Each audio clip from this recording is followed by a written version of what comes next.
Assalamualaikum warahmatullahi wabarakatuh. Nama saya Muhammad Rizky dari Teknik Sipil Uniska Banjarmasin. Dan kali ini saya ingin mempresentasikan tentang perkembangan seni budaya Indonesia, pantun, syair, sajak, puisi. Indonesia memiliki warisan seni dan budaya untuk puisi tradisional seperti pantun, syair, dan sajak telah memainkan peran penting dalam membentuk identitas budaya Indonesia. Perjalanan panjangnya dan tradisi lisan hingga bentuk tulisan modern memperlihatkan evolusi dan adaptasi yang menarik terhadap pengaruh global.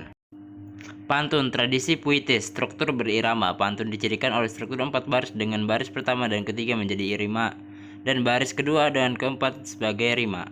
2. Tema beragam. Tema pantun mencakup cinta alam, nasihat, dan kehidupan sehari-hari yang mencerminkan nilai-nilai budaya dan sosial masyarakat Indonesia.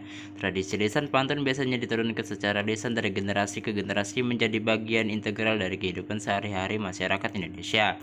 Pengaruh global. Pantun telah berpengaruh dalam berbagai budaya dan pengaruh Arab hingga pengaruh Eropa membentuk versi modern yang lebih beragam.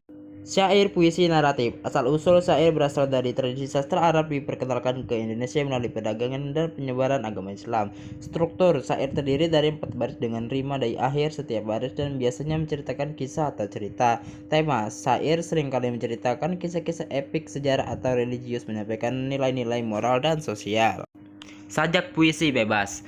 Pengaruh Barat. Sejak bentuk puisi bebas muncul di Indonesia pada abad ke-20, dipengaruhi oleh sastra Barat dan gerakan modernisme. Eksplorasi bebas. Sejak memungkinkan penyair untuk bereksperimen dan bentuk rima dan gaya bahasa mengungkapkan emosi dan ide secara lebih bebas. Tema kontemporer. Tema sejak modern lebih luas, mencakup isu sosial, politik, dan budaya kontemporer serta pengalaman pribadi penyair. Ekspresi puitis. Perkembangan puisi Indonesia telah berkembang dari tradisi lisan hingga bentuk tertulis modern yang merefleksikan evolusi budaya dan sosial masyarakat. Gaya berbeda. Terdapat berbagai gaya puisi Indonesia, dari puisi klasik hingga puisi modern, masing-masing memiliki ciri khas dan tema yang unik.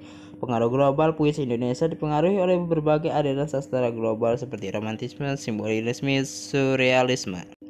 Pengaruh bentuk tradisional pada sastra Indonesia modern. Adaptasi. Penulis modern Indonesia seringkali mengadaptasi bentuk dan gaya puisi tradisional ke dalam karya mereka, memberikan dimensi baru pada sastra modern. Modernisasi. Pantun, syair, dan sajak telah mengalami modernisasi dengan penambahan elemen-elemen baru seperti tema dan gaya bahasa yang kontemporer. Eksplorasi. Pengaruh bentuk tradisional memungkinkan penulis Indonesia untuk mengeksplorasi identitas budaya dan sosial dalam konteks global. Kesimpulan dan arah masa depan. Perkembangan seni budaya Indonesia khususnya dalam puisi menunjukkan ketahanan tradisi dalam menghadapi globalisasi di masa depan. Penting untuk terus melestarikan warisan sastra dan mendorong kreativitas baru menghasilkan karya sastra yang relevan dengan realitas sosial dan budaya Indonesia. Mungkin segitu saja untuk videonya kali ini. Terima kasih yang telah menonton dan menyimak sampai habis. Wassalamualaikum warahmatullahi wabarakatuh.